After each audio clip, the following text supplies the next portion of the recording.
ప్రభు పేరిట మీ అందరికీ వందనాలు. ఈరోజు వాక్య ధ్యానము యోహాను సువార్త 18వ అధ్యాయము 19వ వచనం. ప్రధాన యాజకుడు ఆయన శిష్యులను గూర్చియు ఆయన బోధన గూర్చియు యేసుని అడుగగా.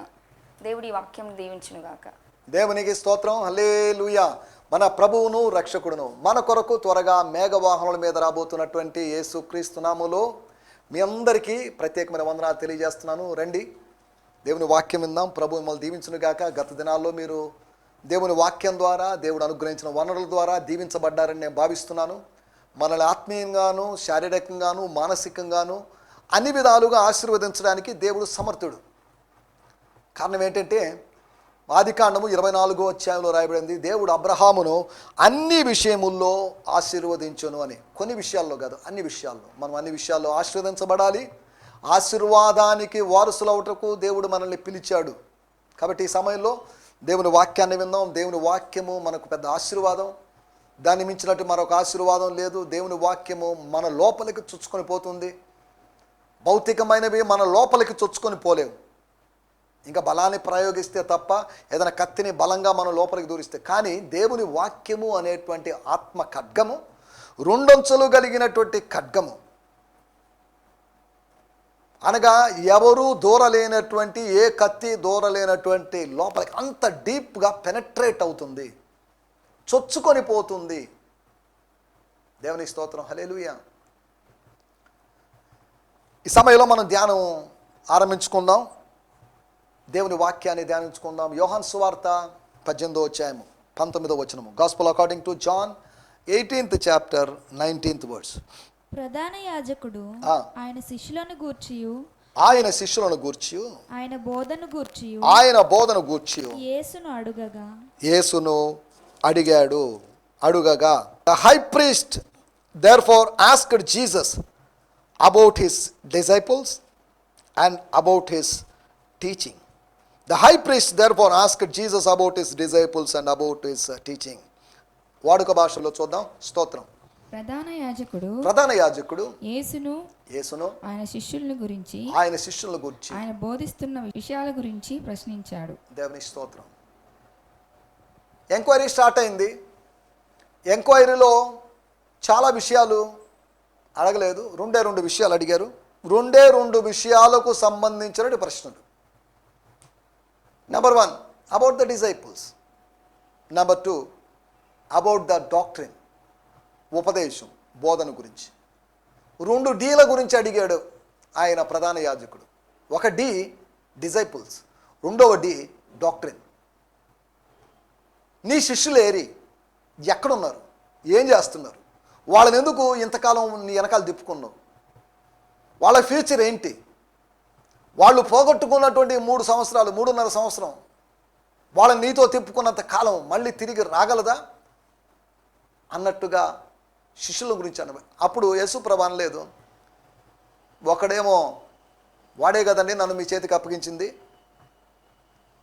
ఇంకా 2 ఇక్కడే ఉన్నారు, మీ మధ్యలోనే ఉన్నారు, ఇంకా మిగతా వాళ్ళు 10 మంది వాళ్ళు తోట దగ్గర ఎక్కడో ఉండిపోయారులేండి, ఇళ్ళకి వెళ్ళిపోయారులేండి, వాళ్ళతో ఎందుకు ఇప్పుడు. యోహాను సువార్త 9వ అధ్యాయంలో మనం గమనిస్తే పరిసయ్యులు మాటికి స్వస్థత పొందినటువంటి ఆ పుట్టు గుడ్డివాని దగ్గరికి వచ్చి యేసు ప్రభుని గురించి ప్రశ్నలు వేసేసరికి గుడ్డివానికి ఒక డౌట్ వచ్చింది. అది ఏంటి అంటే, మీరు కూడా ఆయన శిష్యులు కాగోరుచున్నారా? ఏ సహోదరులారా, అయ్యలారా, చదువుకున్న వాళ్ళారా, స్కాలర్స్లారా, పండితులారా, పామరున్నాయన నేను అడుగుతున్న మిమ్మల్ని ఒక ప్రశ్న అడుగుతున్నాను.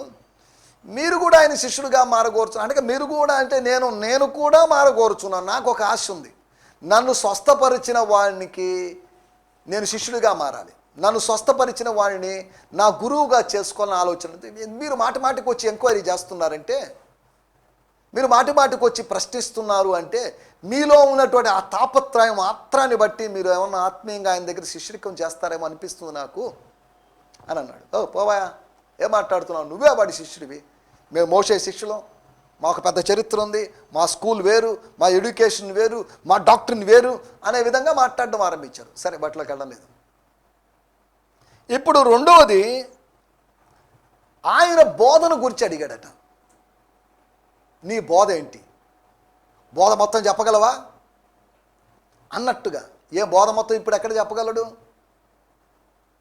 రాత్రి సమయంలో ఒక వ్యక్తిని అరెస్ట్ చేయకూడదు, కానీ అరెస్ట్ చేసి విచారణ చేయకూడదు. పగలు చేయాల్సిన పనిని రాత్రి చేస్తున్నారు. పగలంతా ఈ ప్రధాన యాజకుడు లేకపోతే వీళ్ళందరూ ఏం చేస్తున్నారు మరి నాకు తెలియడం లేదు. పగలంతా వీళ్ళ ముందు బహిరంగంగా కనిపించిన వాడే, పబ్లిక్ ఫిగర్గా వాళ్ళ మధ్యలో తిరుగుతున్న వాడే కదా. కానీ ఎందుకో మరి పగలు ఆయన పట్టుకోలేక, పగలు పట్టుకుంటేనా ప్రజల నుంచి వ్యతిరేకత వస్తుందనో లేకపోతే ఏదో మరి, ప్రజలు అనుకూలంగా ఉన్నప్పటికీ వ్యతిరేకంగా ఉన్నటువంటి ప్రజలు కూడా ఉన్నారు. యేసును సమర్థించే వాళ్ళు ఉన్నారు, సిలువ వేయండి సంహరించడానికి కేకలు వేసిన వాళ్ళు కూడా ఉన్నారు.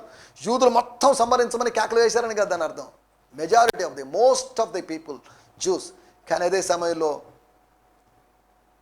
రెమ్నెంట్, శేషం అనగా నికోదేము, అరిమతయి, యోసేపు ఇటువంటి వాళ్ళు ఉన్నారు చూడండి. యేసు ప్రభుకి ఫేవరబుల్గా ఉన్నారు, యేసు ప్రభు యొక్క ఫేవర్గా ఉన్నారు, యేసు ప్రభు యొక్క ఫ్యాన్స్గా ఉన్నారు. కాబట్టి కొంతమంది ఉన్నారు. సరే, మనం ఇక్కడ ఆలోచిస్తున్న విషయం. అదే సమయంలో నాకు చిన్న మాట కూడా గుర్తొస్తుంది. మొదటి రాజుల గ్రంథం 18వ అధ్యాయంలో ప్రవక్తలను చంపేటువంటి ఒక స్త్రీ ఉన్నప్పటికీ కూడా ప్రవక్తలను కాపాడేటువంటి ఒక వ్యక్తిని దేవుడు లేపాడు. ఓబద్య అనేటువంటి ఒక వ్యక్తిని 100 మందిని కాపాడాడు. ఆమె వందలాది మందిని చంపితే ఈయన ఒక 100 మందిని కాపాడుతున్నాడు, గుహల్లో పెట్టి పోషిస్తూ. అనగా ఎక్కడ దుష్టుడు తన కార్యం చేస్తున్నాడో అక్కడే దేవుడు తన కార్యాన్ని కూడా జరిగించగలడు. ఎక్కడ గారడి సీమోను ప్రజల్ని విభ్రాంతి పరుస్తున్నాడో అక్కడే దేవుడు తన దాసుడైన ఫిలిప్పును పంపించి విశ్రాంతి కలుగు చేస్తున్నాడు. ప్రజలకు కావాల్సింది విభ్రాంతి కాదు, ప్రజలకు కావాల్సింది విశ్రాంతి. దేవుని స్తోత్రం, హల్లెలూయా. సమయంలో మనం ఇక్కడ ఆలోచిస్తున్న మాటలు, మన టైటిల్ యేసు బోధ. ఏ సుబోధ అని కాదు, యేసు బోధ, యేసు క్రీస్తు యొక్క బోధ. యేసు క్రీస్తు యొక్క బోధన గురించి నా బోధ అదేంటి, నా బోధలో నేను ఫలాని దాన్ని అని విశ్వాస ప్రమాణం చెప్పాడని కాదు దాని అర్థం. ఫెయిత్ స్టేట్మెంట్ చెప్పాడని కాదు దాని అర్థం. ఆయన ఏం చెప్పలేదు. నేను ప్రజల ముందు చెప్పాను, నేను సత్యాన్ని గురించి చెప్పాను, పరలోక రాజ్యం గురించి చెప్పాను, వేరు వేరు విషయాలు బోధించాను నేను. ఇప్పుడు ఇది బోధించే సమయం కాదు, అది బోధనా సమయం కాదు. ఏమైనా ఉంటే వాళ్ళని అడగండి, మీ వాళ్ళని అడగండి, మీ వాళ్ళు చెప్తారు. ఒక ప్రధాన యాజకుడిగా ఉండి ఒక ప్రత్యర్థి చేసేటువంటి ప్రసంగాల గురించి, ఆయన బోధన గురించి మామూలు అనుకుంటే సరిపోయింది. కానీ ఒక సెన్సేషనల్గా మారి తమ మతాన్ని దెబ్బ కొడుతున్నటువంటి వ్యక్తి యొక్క బోధన ఏంటో తెలుసుకోకుండా అధికార పీఠం మీద ఉన్నాడు అంటే ఏమనాలి ఇతన్ని? యేసు బోధతో నీకేం పని? నీ బోధ నీకుంది కదా, నీ బోధే సత్యం అనుకుంటున్నావు కదా, ఇక మళ్ళీ ఎందుకు? యేసు బోధతో నీకేం పని? స్తోత్రం, హల్లెలూయా. మనం ఆలోచిస్తున్న విషయాలు ఏంటి అంటే యేసు యొక్క బోధ. యేసు బోధ అంటే ఏంటి?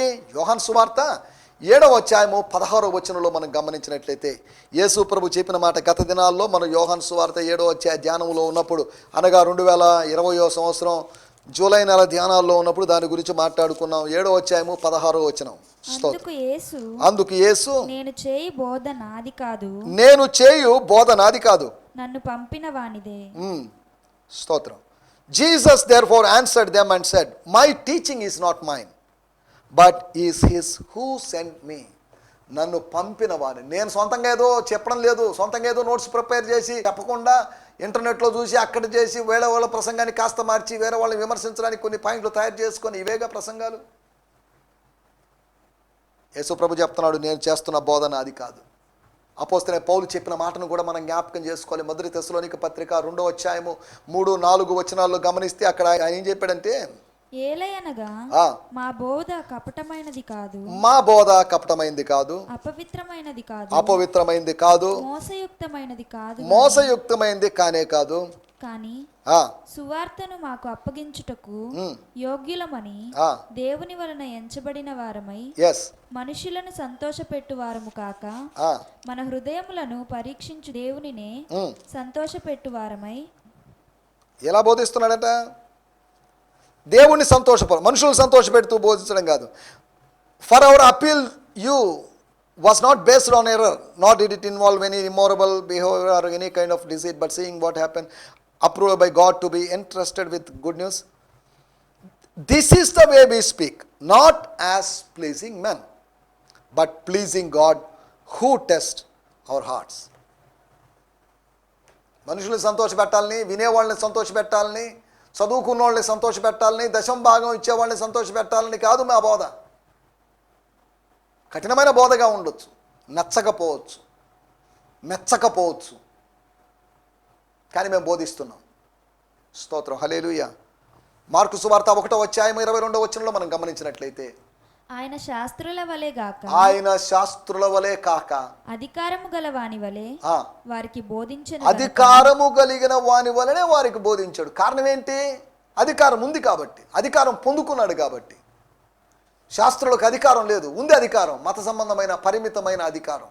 కానీ పరలోకపు అధికారం ప్రభువుకు ఉంది. దేవునికి స్తోత్రం, హల్లెలూయా. పరలోకపు అధికారముతో బోధించాడు ప్రభు. He taught with authority. All authority has given to me అని చెప్పాడు. అథారిటీ ఉంది, అధికారం ఉంది. దేవుని స్తోత్రం, హల్లెలూయా. వాక్యం మీద పట్టు ఉంది ఆయనకి. వాక్యం మీద చక్కటి అవగాహన ఉంది, ధర్మశాస్త్రం మీద అవగాహన ఉంది. అందుకని ఏం మాట్లాడినా కానీ ఆయన చెప్పలేడు. అపవాది మాట్లాడాడు, ఓడిపోయాడు. ధర్మశాస్త్రం యొక్క ప్రస్తావన తీసుకొచ్చాడు. దేవుని స్తోత్రం, హల్లెలూయా. యేసు బోధ ఎటువంటిది? యేసు బాధ కాదు, యేసు యొక్క బోధన గురించి మనం ఆలోచిస్తున్నాం.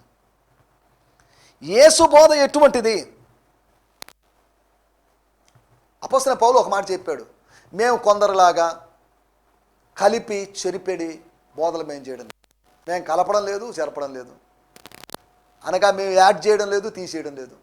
ఈ గ్రంథానికి ఏది కలపడానికి లేదు, ఇది తీసివేయడానికి లేదు. చాలామంది కలుపుతున్నారు, తీసేస్తున్నారు. ఉన్నది ఉన్నట్టుగా దీన్ని ప్రకటించాల్సిన అవసరం ఉంది.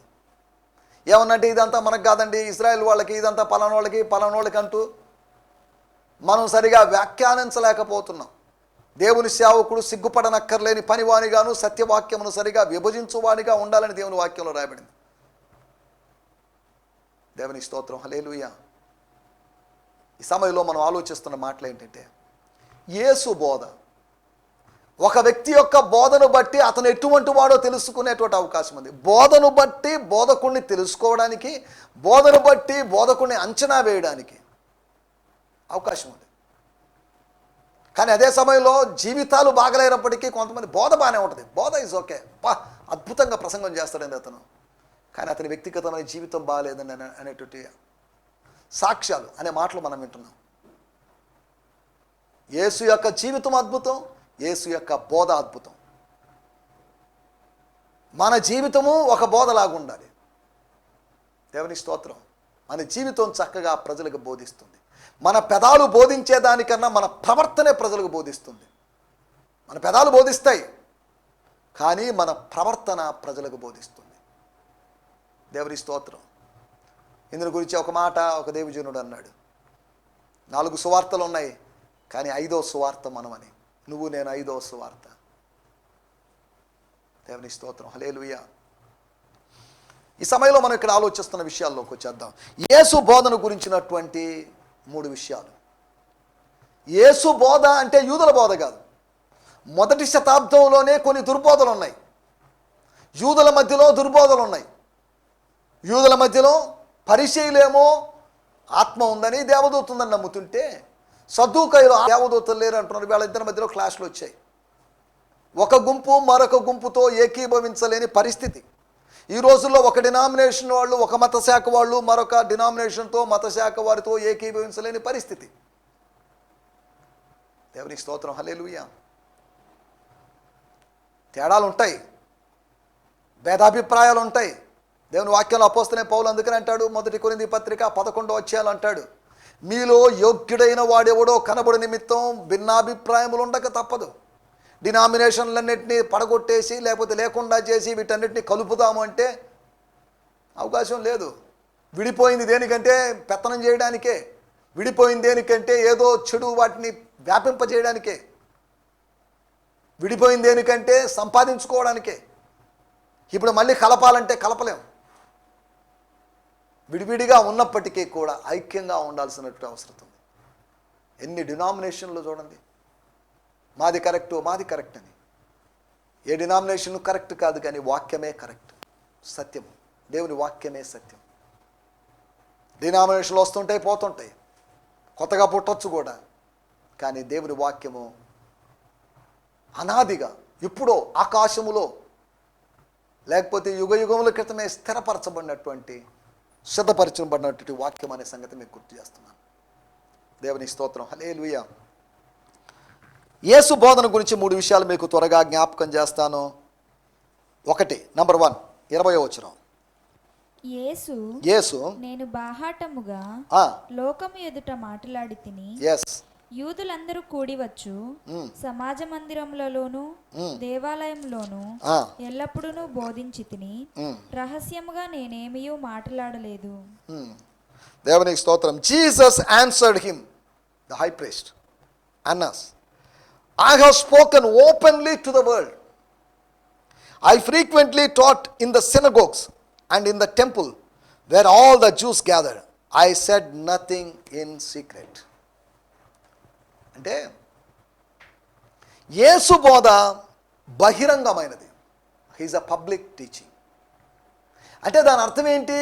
రహస్యంగా బోధించలేదు. రహస్యంగా బోధిస్తున్నాడు అంటే భయపడుతున్నాడు అని అర్థం. అరిమతయి యోసేపు రహస్య శిష్యుడు, భయపడ్డాడు. యూదుల వలన భయం, తన పదవిని కోల్పోతానని భయం, చివరికి ఏదో తెగించేశాడు, అది వేరే విషయం.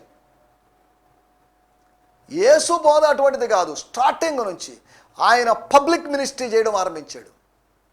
అదే సమయంలో పర్సనల్ మినిస్ట్రీ చేశాడు, పర్సనల్ ఎవాంజలిజం చేశాడు. ఒక్కొక్కరి దగ్గరికి వెళ్ళాడు. సమరయ స్త్రీ దగ్గరికి వెళ్ళాడు. సమరయ స్త్రీతో ఈ సంభాషణ ముగించిన తర్వాత, ఆత్మ సంబంధమైన సంభాషణ ముగించిన తర్వాత సమరయ గ్రామాన్ని ఆయన టార్గెట్గా ఎంచుకున్నాడు.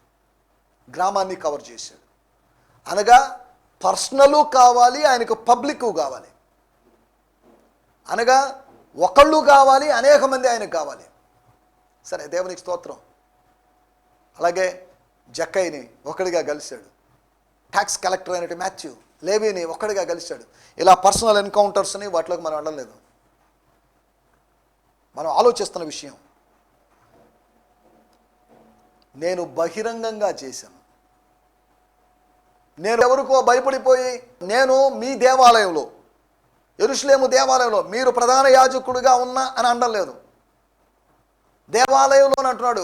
యేసు ప్రభు అతనిని ఆ దేవాలయపు ప్రధాన యాజకుడిగా అంగీకరించడానికి ఇష్టపడడం లేదో అనిపిస్తుంది ఈ వాక్యాన్ని బట్టి. ఎందుకంటే నేను గత ఎపిసోడ్లో చెప్పినట్టుగా ఈజ్ అన్ ఇల్లీగల్ ప్రీస్ట్. పదవి విరమణ అయిన తర్వాత నీకేం పని? నీ టైం అయిపోయిన తర్వాత, నీ డ్యూరేషన్ అయిపోయిన తర్వాత నీకేం పని అక్కడ? మళ్ళీ ఎందుకు రాజకీయాలు? విరామం తీసుకొని, విశ్రాంతి తీసుకొని ప్రశాంతంగా శేష జీవితం గడపకుండా మళ్ళీ ఎందుకు ఈ టెంపుల్ పాలిటిక్స్, ఈ దేవాలయ లేకపోతే మతపరమైన రాజకీయాలు నీకెందుకండి? మళ్ళీ అల్లుల్ని ఇన్వాల్వ్ చేసి మామ అల్లుళ్ళు కలిసి మతపరమైన రాజకీయాలు చేస్తున్నారు. అన్నా కైప అనేటువంటి మామ అల్లుళ్ళు మతపరమైన రాజకీయ, కుటుంబ రాజకీయాలు, వారసత్వపు రాజకీయాలు అక్కడ కనిపిస్తున్నాయి. మొదటి శతాబ్దంలో జరుగుతున్నటువంటి పరిస్థితులు నేటి శతాబ్దంలో, ప్రస్తుతపు శతాబ్దంలో కూడా కనిపించడం విచారకరమైన విషయం. దేవుని స్తోత్రం. హల్లెలూయా. ఇట్స్ అ పబ్లిక్ మినిస్ట్రీ, బహిరంగమైనటువంటి పరిచర్య. బహిరంగంగా ఆయన సూచనలు చేశాడు. సీక్రెట్గా కాదు, రహస్య. రండి, పలానా రోజు పలానా టైంకి మా ఆఫీస్కి రండి, మా ఇంటికి రండి, నేను పలానా ఇంట్లో ఉంటా రండి అని సీక్రెట్ కాదు, కొండ మీదకి ఎక్కి బోధించాడు. బహిరంగ బోధ. ఆయన రాకడ గురించి సూచనలు బహిరంగంగా చెప్పాడు. ఒలీవ కొండ మీద చెప్పాడు, బహిరంగంగా చెప్పాడు. కేవలం 12 మంది శిష్యులు చేసుకొని 12 మంది చుట్టే చేరి 12 మందితోనే మాట్లాడుతూ బోధలు చేస్తున్నాడే కాదు, ప్రజల మధ్యలోకి వెళ్ళిపోయి బోధ చేశాడు. అనగా ఎంతకాలం బోధిస్తున్న బోధ నీ దగ్గరికి చేరుకోలేదా అన్నట్టుగా ప్రశ్న అనమాట. అనగా అపోస్తుల కార్యములు 5వ అధ్యాయములో అపోస్తులు యెరూషలేమును తమ బోధతో నింపారట. ఎప్పుడు? మేబీ అపోస్తుల కార్యములు 2వ అధ్యాయంలో సంఘం ఆరంభించబడి ఒక 5 సంవత్సరాల లోపే అయిండొచ్చు. 5 అని ఖచ్చితంగా చెప్పలేము. కానీ ఈ 5 ఇయర్స్ లోపు జెరూసలేముని మొత్తాన్ని కవర్ చేశారు. జెరూసలేం చిన్న సిటీయే కదా, చిన్న టౌన్ కదా. ఈ 12 మందో 120 మంది అపోస్తులు కవర్ చేయడానికి ఇన్ని సంవత్సరాలు కావాలా? ఇది టూ మచ్ కదా అని మీరు అనుకుంటారేమో. కానీ యెరూషలేము అనేది టూరిస్ట్ ప్లేస్, అది తీర్థయాత్ర స్థలము. ప్రజలు వస్తూ పోతూ ఉంటారు కాబట్టి ప్రజల యొక్క అభిప్రాయాలు మారుతూ ఉంటాయి. కొత్త కొత్త మతాలు ఇంట్రడ్యూస్ అవుతుంటాయి, కొత్త కొత్త విధానాలు అక్కడ ఇంట్రడ్యూస్ అవుతుంటాయి. అందుకనే యెరూషలేము మొత్తం ఇప్పుడు యేసును గూర్చిన బోధ, ఆయన సిలువను గూర్చిన బోధ, ఆయన మరణాన్ని గురించిన బోధ, ఆయన పునరుత్థానాన్ని గురించిన బోధ. దేవుని స్తోత్రం. ఏ ప్రవచనాలు మీ కయప గారు ప్రవచించారుగా, మీ అల్లుడి గారు ప్రవచించారు కదా, ఏమైనప్పటికీ కూడా మీకు ఇంకా అర్థం కాలేదా? ఏ దేవాలయాన్ని పడగొట్టి 3 రోజుల్లో లేపుతామని చెప్పి ఆ బోధ అర్థం కాలేదా? యేసు తన దేహం అనేటువంటి దేవాలయం గురించి మాట్లాడుతున్నాడనే సంగతి మీకు అర్థం కాలేదా? యేసు బోధ ప్రజలకు అర్థం కాలేదు. ఇది కఠినమైన బోధ, ఎవరు వినగలరు అని యోహాను సువార్త 6వ అధ్యాయంలో మనం చూస్తున్నాం. సరే, దేవునికి స్తోత్రం. ఏదేమైనప్పటికీ నంబర్ 1 ఆయన బోధ బహిరంగమైనది. రెండో విషయం, మనం ఇదే 20వ వచనంలో చివరి భాగంలో మనం ఆలోచిస్తే, అనగా 2వ భాగంలో ఆలోచిస్తే, యూదులు కూడివచ్చు సమాజ మందిరములోను దేవాలయములోను ఎల్లప్పుడూ బోధించి తిని, రహస్యముగా నేనేమి మాటలు, ఎల్లప్పుడూ, ఆల్వేస్ ఐ ప్రీచ్ ఆల్వేస్. మీలాగా అకేషనల్గా నేను ప్రీచ్ చేసేవాడిని కాదు, ఒక డ్యూటీలాగా ప్రీచ్ చేసేవాడిని కాదు. This is my life, this preaching is my life. ఈ 3.5 సంవత్సరాల కాలంలో నేను ఎల్లప్పుడూ బోధించాను. దేవునికి స్తోత్రం, హల్లెలూయా. అనగా యేసు ప్రభు తన ప్రీచింగ్ మినిస్ట్రీకి ఎంత ఇంపార్టెన్స్ ఇచ్చాడో అర్థం చేసుకోవాలి. అనగా ప్రేయింగ్ మినిస్ట్రీకి ఇంపార్టెన్స్ ఇవ్వలేదని కాదు, ప్రేయింగ్కి ఇంపార్టెన్స్ ఇచ్చాడు. అనగా రెండింటిని బ్యాలెన్స్ చేసుకున్నాడు. ఆ అన్న అనేటువంటి ప్రవక్తతో ఆయన చెప్తున్నటువంటి మాటలు, నేను తరచుగా బోధించాను, ఫ్రీక్వెంట్లీ, రెగ్యులర్లీ, లేకపోతే ఇంకా చెప్పాలంటే ఆల్వేస్. అనగా యేసు యొక్క బోధలు విని విని విని విని విని ప్రజలు మార్పు వచ్చింది, చైతన్యం వచ్చింది. జలము రాళ్లను అరగదీనని దేవుని వాక్యంలో ఉంది, యోబు గ్రంథంలో. అలాగా వాక్య జలము, యేసు యొక్క ఉపదేశపు జలం కొన్ని హృదయాల్ని, రాతి హృదయాల్ని కరగదీసిందని అర్థం చేసుకోవచ్చు. దేవుని స్తోత్రం, హల్లెలూయా. ఒకటి, బోధ బహిరంగమైనది. రెండోది, తరచుగా జరిగింది, ఫ్రీక్వెంట్గా జరిగింది. ఏదో ఆయనకి తీరిక ఉన్నప్పుడు బోధిస్తున్నాడు కాదు. యూదా బోధకులు అలా కాదు, అనగా ప్రధాన యాజకులు, శాస్త్రులు అలా కాదు. వాళ్ళ విశ్రాంతి దినాల్లో ఆయా నియమితమైన సమయాల్లో బోధించేవాళ్ళు. కానీ యేసు అలా కాదు, ఈజ్ ఎ ఎవ్రీడే ప్రీచర్. ఈ రోజుల్లో ఫుల్ టైం అనబడినటువంటి సేవకులు కూడా ఆ శుక్రవారము ఆదివారం మాత్రమే, మిగతా రోజులు ఖాళీయే, మిగతా రోజులు ఇంట్లోనే, మిగతా రోజులు టీవీల ముందే. ఎంతో విచారకరమైన విషయం. ఫుల్ టైం సేవకులు అని చెప్పుకుంటుంటే ఫుల్ టైం వర్క్ చేయి, డైలీ 8 గంటలు పనిచేయి. మేము పేదవాళ్ళమండి, మాకు డబ్బులు రావడం లేదు అంటే ఎట్ట వస్తాయి? కష్టపడి పనిచేయండి, విత్తండి, కోయండి. ఇది దేవుని రాజ్యం యొక్క నియమం. విత్తకుండా కోయాలని చూస్తున్నావే, అది ఆశ కాదా, దురాశ కాదా, అత్యాశ కాదా? దానివల్ల దుష్ఫలితాలు ఉంటాయి అనే సంగతిని జ్ఞాపకం చేసుకున్నాం. దేవుని స్తోత్రం, హల్లెలూయా. ఈ సమయంలో మనం ఇక్కడ ఆలోచిస్తున్నట్టు మాటలు, యేసు యొక్క బోధ. యేసు యొక్క బోధ ఆయనకి అర్థమైందని కాదు, యేసు బోధను గురించి ఎందుకు తెలుసుకోవాలనుకున్నాడో మనకు తెలియడం లేదు. ఇప్పుడు కాదులే, నిన్ను మరొకసారి పిలిపిస్తానని చెప్పేసి చాలాసార్లు పౌలుని పిలిపించుకున్నటువంటి ఫెలిక్స్ అనేటువంటి వ్యక్తి, ఫేస్తు అనేటువంటి వ్యక్తిని గురించి మనం అపోస్తుల కార్యములు చూడగలం. కానీ యేసు యొక్క బోధ తెలిసినప్పటికీ తెలియనట్టుగా నటిస్తూ, యేసు యొక్క బోధన మళ్ళీ వినాలకు ఆశపడినట్లుగా ఉండి కానీ విననటువంటి అన్నాన్ని మనం చూస్తున్నాం. ఎంత విచారకరమైన విషయం. ఒకవేళ యోహానులాగా యేసు బోధించుంటే, అన్నాకు వ్యతిరేకంగా బోధించి ఉంటే అన్న పరిస్థితి ఏమైండేది? సరే, మనం వాటిలోకి వెళ్ళలేదు. దేవునికి స్తోత్రం, హల్లెలూయా. మొట్టమొదటిది ఆయన బోధ బహిరంగమైనది. రెండోది ఆయన బోధ తరచుగా జరిగింది. మూడో మాట 21వ వచనం, స్తోత్రం. నీవు నన్ను అడగనేలా నేను వారికి ఏమి బోధించినది విన్నవారిని అడుగుము. ఇదిగో నేను చెప్పినది వీరెరుగుదురని అతనితో అనెను. దేవునికి స్తోత్రం. చదువుతున్నాను. 21వ వచనం ఇంగ్లీష్ బైబిల్లో చదువుతున్నాను. Why are you asking me? Ask those who heard me about what I said to them. Look, they know everything. They know everything what I said. నేను చెప్పిన ప్రతిదీ వారు ఎరిగి ఉన్నారు. వారు విన్నారు, అర్థం చేసుకున్నారు. వారు ఇప్పుడు మీకు వివరించగలరు కూడా. అనగా శిష్యులు అనబడిన వాళ్ళు శిష్యులు అని అనబడకపోయినప్పటికీ, పోయినప్పటికీ విన్నారు కాబట్టి వాళ్ళు విన్నారు, అర్థం చేసుకున్నారు, ఇప్పుడు వివరించగలిగిన స్థాయిలో ఉన్నారు. ఓ ప్రధాన యాజకుడు పోయి విశ్వాస దగ్గరికి వెళ్ళి, లేదా ఓ చీఫ్ పాస్టర్ పోయి విశ్వాస దగ్గరికి వెళ్ళి యేసు బోధ గురించి చెప్పండి అంటే ఎలా ఉంటుంది? అనగా దాని అర్థం ఏంటంటే, his teaching reached common people. High class పీపుల్నే కాదు, లోయర్ క్లాస్గా, లేకపోతే లోయర్ డివిజన్లో ఉన్నటువంటి ప్రజలను కూడా ఆయన టీచింగ్ రీచ్ అయింది. అనగా దాని అర్థం ఆయన బోధ, ఆయన ఉపదేశం అనేది చాలా సులువుగా ఉంది, సరళమైంది. Is a simple teaching. ప్రజలకు అర్థమయ్యేటువంటి భాష, ప్రజలకు అర్థమయ్యే విషయంగా. ఈ రోజుల్లో మన బోధకులు ప్రసంగ వేదికల మీదకి ఎక్కి ఏం మాట్లాడతారో తెలియదు. పిచ్చి పిచ్చి ప్రసంగాలు, పిచ్చి పిచ్చి గ్రీక్ అంటారు, హీబ్రూ అంటారు, లేదా పలాని సోక్రటీస్ అంటారు, లేకపోతే రకరకాల వ్యక్తుల గురించి చెప్తున్నారు. ఆ ఉపమానాలు ఎందుకండి ఇవన్నీ? సింపుల్. పరలోక రాజ్యం గురించినటువంటి వర్ణన, లేకపోతే ప్రేమ, లేకపోతే దేవుని యొక్క ఆశీర్వాదాల గురించి, లేకపోతే దేవుని యొక్క ఉగ్రతను గురించి, వీటన్నిటి గురించి అద్భుతంగా యేసు ప్రభు వివరించాడు. వాటిలోకి వెళ్ళడం లేదు మనం. స్తోత్రం, స్తోత్రం. సామాన్యమైన ప్రజలు ఆయన బోధన వినుచుండ్రి అని ఒక చోట రాయబడింది సువార్తల్లో. కామన్ పీపుల్ అధికులు ఉంటారు. సంపన్నులైన వాళ్ళు కొద్దిమంది ఉంటారేమో, కానీ కామన్ పీపుల్ ఎక్కువ మంది ఉంటారు. యేసు ప్రభు పాపుల స్నేహితులని పిలువబడ్డాడు. కామన్ పీపుల్ దగ్గరికి కూడా వెళ్ళాడు. ఈ రోజుల్లో మన బోధకులు ఇంటర్నెట్ల ద్వారా వెళ్తున్నారు, యూట్యూబ్ల ద్వారా వెళ్తున్నారు. ఎంతమంది కామన్ పీపుల్ ఇంటర్నెట్ ద్వారా వెళ్ళగలరు? ఎంతమంది సర్వలోకానికి వెళ్ళి సర్వసృష్టికి సువార్త ప్రకటించండి అంటే కేవలం ఆన్లైనే ఎన్నుకున్నారు, కానీ ఆన్లైన్ వెళ్తే వెళ్ళారు. ఆఫ్లైన్ ఎందుకు ఎన్నుకోకూడదు? ఎవరు రీచ్ కానీ ప్రదేశాలకు రీచ్ కానీ. సరే, దేవునికి స్తోత్రం. నా మాటలను ఇక్కడ ముగిస్తున్నాను. దయచేసి తలలోంచండి. చిన్న ప్రార్థన చేసుకుందాం. యేసు బోధన గురించి ప్రధాన యాజకునికి అర్థం కానటువంటి ఒక విషయం, ఒక రహస్యం యేసు బోధ.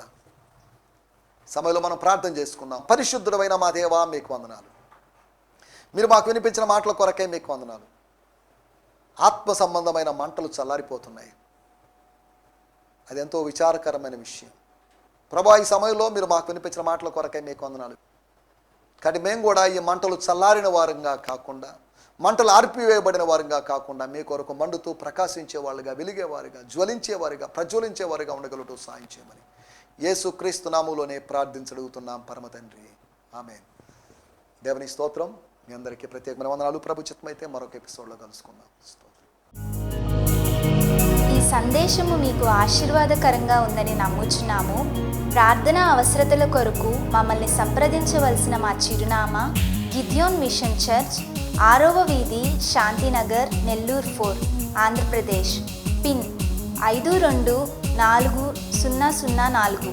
మా ఫోన్ నంబర్లు 7036443613, మరి ఒక నంబర్ 9392293010. మా ఈమెయిల్ ఐడి gfihmi2015@gmail.com. దేవుడు మిమ్మును ఆశీర్వదించునుగాక. ఆమేన్.